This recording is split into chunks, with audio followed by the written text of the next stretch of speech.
वज़ारत उज़्मा का ताज किसके सर सजेगा? वफाक में हुकूमत बनाने के लिए जोड़ तोड़, मेल मुलाकातें और टेलीफोनिक राब्ते। नवाज शरीफ और आसिफ जरदारी में शेड्यूल मुलाकात मुलतवी। पीपी क़यादत का मुलाकात से कबल पार्टी रहनुमाओं से मुशावरत का फैसला। बिलावल भुट्टो लाहौर से इस्लामाबाद चले गए। आसिफ जरदारी भी जल्द शहर इक़्तिदार पहुँचेंगे। मुस्लिम नून और पीपल्स पार्टी में ताहाल किसी किस्म का इत्तफाक राय ना हो सका। पीपल्स पार्टी का इंतखाबी नताइज के मुकम्मल होने तक अपने पत्ते शो ना करने का फैसला। MQM का वफ्द नवाज शरीफ से मुलाकात के लिए लाहौर पहुंच गया। खालिद मकबूल सिद्दीकी, मुस्तफ़ा कमाल, फारूक सत्तार और कामरान टिसोरी शामिल। मुत्तहिदा वफ्द आइंदा की सियासी सूरत हाल पर मुशावरत करेगा। शहबाज शरीफ का मौलाना फजल रहमान से टेलीफोनिक रब्ता, जल्द मुलाकात पर इत्तफाक। मुस्लिम नून ने आज़ाद अरकान असम्बली से राब्ते के लिए 3 रुकनी कमेटी कायम कर दी। इसहाक डार, सरदार रियाज सादिक, राना सनाउल्लाह कमेटी में शामिल।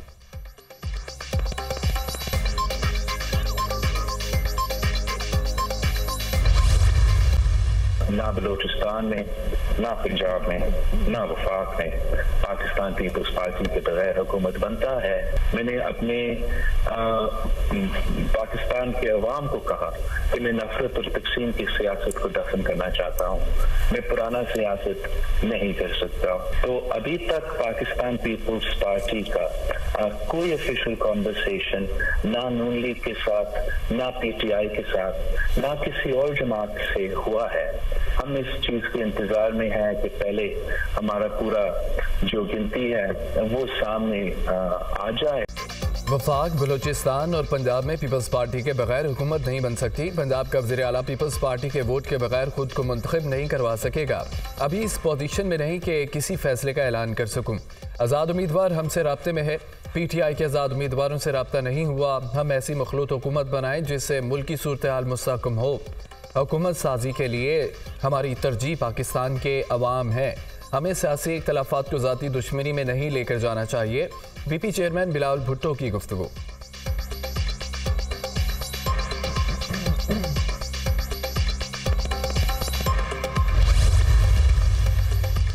हुकूमत साजी के लिए नून लीग ने सर जोड़ लिए। शहबाज शरीफ की ज़ेर सदारत मुस्लिम नून का इजलास। इसहाक डार, ख्वाजा साद रफीक, सरदार रियाज सादिक, मलिक अहमद खान, आजम नज़ीर तारड़ और दीगर शरीक। हुकूमत साजी के लिए मुख्तलिफ ऑप्शंस पर मुशावरत। लीगी सदर ने मुख्तलिफ जमातों से राब्तों पर रहनुमाओं को आगाह कर दिया। मुस्लिम नून सबसे बड़ी जमात बनकर उभरी है। अवाम की तवक्कुआत पर पूरा उतरेंगे। हुकूमत का हदफ अवाम को महंगाई और मसाइल से निजात दिलाना होगा। तमाम सियासी क़ुव्वतों को पाकिस्तान के लिए एक होना होगा। शहबाज शरीफ की गुफ्तगू।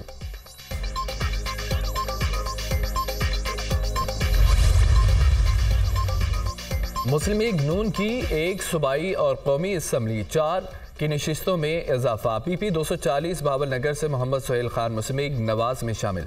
NA 189 राजनपुर से सरदार शमशेर मजारी नून लीग में शामिल। NA 54 टैक्सला से आज़ाद उम्मीदवार बैरिस्टर रकील ने सीट जीत कर मुस्लिम लीग नून के नाम कर दी।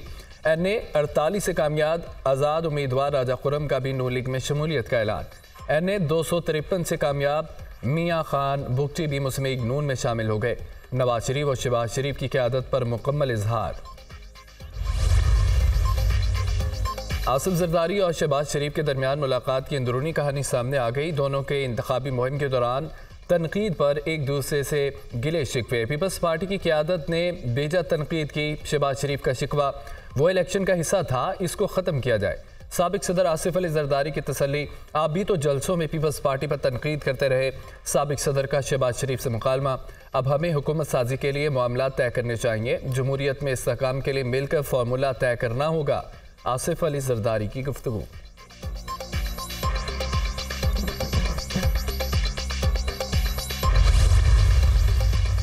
तहरीक इंसाफ की कोर कमेटी का अहम इजलास। वफाक, पंजाब और खैबर पख्तूनख्वा में हुकूमत साजी की हिकमत अमली पर तफसीली तबादला ख्याल।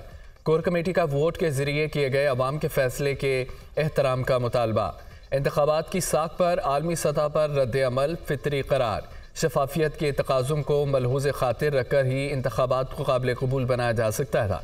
PTI कोर कमेटी का अलामिया। तहरीक इंसाफ ने हुकूमत साजी के लिए भी कोशिशें तेज़ कर दी। बैरिस्टर उमैर नियाजी को आज़ाद अरकान कौमी असम्बली से राब्तों का टास्क सौंप दिया गया। बैरिस्टर गौहर का विफाक, केपी और पंजाब में हुकूमत बनाने का ऐलान। जिसके पास 50 सीटें भी नहीं, वो भी वज़ीर आज़म बनने का ख्वाब देख रहा है। केपी में हमारे पास 2/3 अक्सरियत है। वज़ीर आला खैबर पख्तूनख्वा का फैसला 2 दिन में होगा। पीटीआई विफाक में भी हुकूमत बनाएगी। पंजाब में अवामी वज़ीर आला आएगा। अवाम के मैंडेट का एहतराम किया जाए। पीटीआई की हुकूमत बनाने में रुकावट ना डाली जाए। हमारा किसी से कोई झगड़ा नहीं, मुस्तकबिल की तरह बढ़ना चाहिए। बैरिस्टर गौहर की न्यूज़ कॉन्फ्रेंस। कौम ने अपना काम कर दिया, अब हमारा काम है कैसे इस वोट की हिफाजत करें। फॉर्म 45 की बुनियाद पर फॉर्म 47 के फैसले रिवर्स हो गए। सारे आज़ाद उम्मीदवार पीटीआई के साथ हैं और रहेंगे। बैरिस्टर गौहर अली की मीडिया टॉक।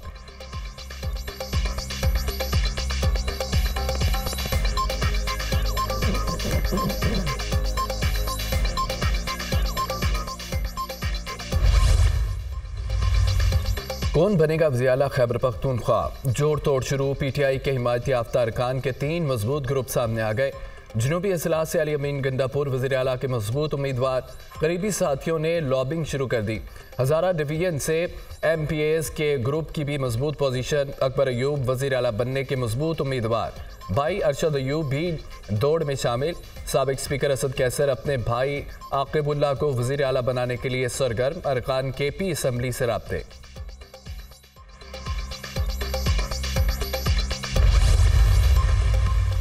बलोचिस्तान में हुकूमत साजी के लिए कोशिशें तेज। मुस्लिम लीग नून और पीपल्स पार्टी अपना अपना वज़ीर आला लाने के लिए सरगर्म। जमीयत उलमा इस्लाम भी दौड़ में शामिल। तीनों जमातों के एक दूसरे से राब्ते। बलोचिस्तान की दीगर सियासी जमातों से भी मशावरत। नेशनल पार्टी की क़यादत का कायद मुस्लिम लीग नून से राब्ता। आइंदा की हिकमत अमली पर तबादला ख्याल।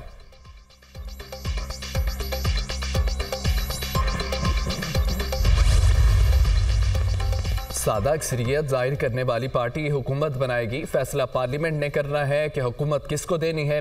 निगरान वज़ीर आज़म अनवारुल हक काकड़ कहते हैं कि अब तक के नताइज में मखलूत हुकूमत बनती नजर आ रही है। ख्वाहिश है कि हुकूमत साजी का अमल जल्द मुकम्मल हो। सियासी जमातों के बामी मुज़ाकरात से नई हुकूमत की तश्कील होगी। नई हुकूमत की कामयाबी के लिए दुआ गो हैं। अनवारुल हक काकड़ की तुर्क मीडिया से गुफ्तगू।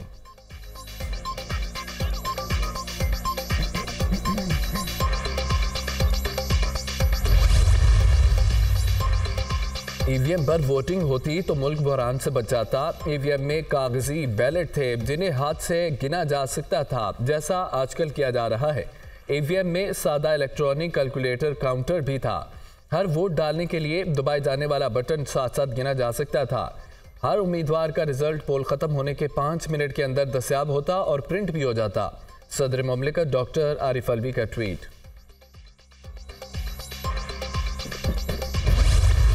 कायद नून लीग नवाज शरीफ के इलेक्शन में कामयाबी चैलेंज। आज़ाद उम्मीदवार इश्तियाक चौधरी ने लाहौर हाईकोर्ट में दरख्वास्त दायर कर दी। अदालत से दोबारा गिनती और फॉर्म 47 का नतीजा कलअदम करार देने की इस्तदा। N119 लाहौर से मरीम नवाज की कामयाबी भी चैलेंज। आज़ाद उम्मीदवार शहजाद फारूक की लाहौर हाईकोर्ट में दरख्वास्त दायर। PP 164 से शहबाज शरीफ की कामयाबी के खिलाफ भी दरख्वास्त जमा करा दी गई। रेहाना डार ने ख्वाजा आसिफ की N71 में कामयाबी को चैलेंज कर दिया। N127 से अता तारड़ की कामयाबी भी चैलेंज। ज़हीर अब्बास खोखर ने हाईकोर्ट से दरख्वास्त दे दी। N117 से अलीम खान और N126 से सैफुल मुलूक खोखर की कामयाबी भी चैलेंज। N48 और N47 का इलेक्शन नतीजा इस्लामाबाद हाईकोर्ट में चैलेंज। दरख्वास्तों पर एतराज़ आए। PTI ने N238 और 248 के नताइज के खिलाफ भी अदालत से रुजू कर लिया।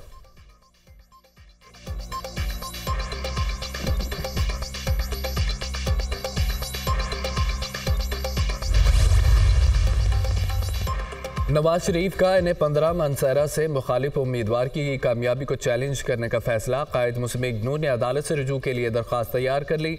N15 से आज़ाद उम्मीदवार की कामयाबी को पेशावर हाईकोर्ट में चैलेंज किया जाएगा। N133 से आज़ाद उम्मीदवार अब्दुल अजीमुद्दीन लखवी की जीत के खिलाफ दरख्वास्त दायर। नून लीग के राना इसहाक ने दोबारा गिनती की दरख्वास्त कर दी। N241 से पीपल्स पार्टी के मिर्जा इख्तियार बेग की कामयाबी सिंध हाईकोर्ट में चैलेंज।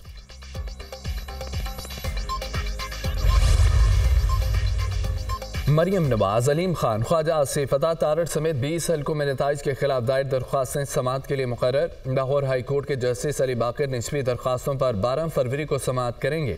इंतखाबी नताइज के खिलाफ पेशावर हाईकोर्ट में भी दरख्वास्तें समाअत के लिए मुकर्रर। 12 फरवरी को जस्टिस शकील अहमद और जस्टिस अरशद अली समाअत करेंगे।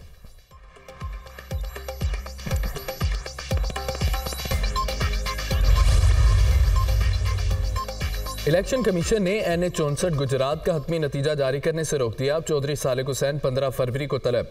कैसरा इलाही की दरख्वास्त पर तहरीरी हुक्मनामा जारी। NA-88 खुशाब का नतीजा भी रोक दिया गया। इलेक्शन कमीशन का NA-88 के 26 पोलिंग स्टेशन पर 15 फरवरी को दोबारा पोलिंग का फैसला। इलेक्शन कमीशन ने PK-90 कोहाट और PS-18 घोटकी का नतीजा भी रोक लिया। PS-18 घोटकी के 12 पोलिंग स्टेशन पर दोबारा पोलिंग होगी।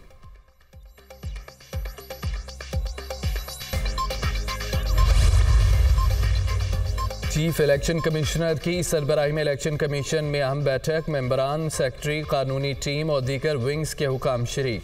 इंतखाबात के बाद की सूरत हाल का जायजा। चीफ इलेक्शन कमिश्नर का इंतखाबात के पुरअमन इनकाद पर तमाम टीम को खिराज तहसीन। इंटरनेट की बंदिश के बायस इंतखाबी अमल में खलल पैदा हुआ। इलेक्शन कमीशन जल्द मुकम्मल नताइज का ऐलान कर देगा। हुकाम के इजलास में ब्रीफिंग।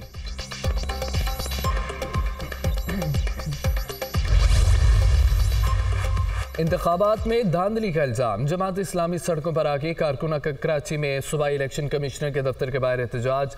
खवातीन समेत बड़ी तादाद में कारकुन शरीक। इलेक्शन कमीशन के खिलाफ नारेबाजी की गई। पुलिस की भारी नफरी इलेक्शन कमीशन ऑफिस के बाहर मौजूद रही। पुलिस ने खारदार तारें और बैरियर्स लगाकर इलेक्शन कमीशन ऑफिस के मरकजी दरवाजे को बंद कर दिया। इंतखाबी धांधलियों के खिलाफ मुख्तलिफ सियासी जमातों के मुतादिद शहरों में एहतजाजी मुजाहरे।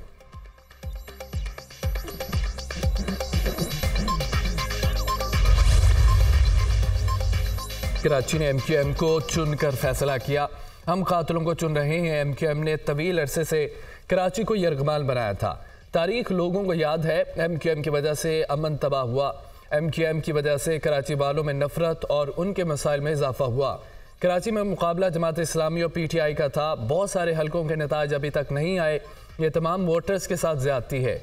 इस अमल की जितनी मजम्मत की जाए कम है। अमीर जमात इस्लामी सराजुल हक की मीडिया से गुफ्तगू।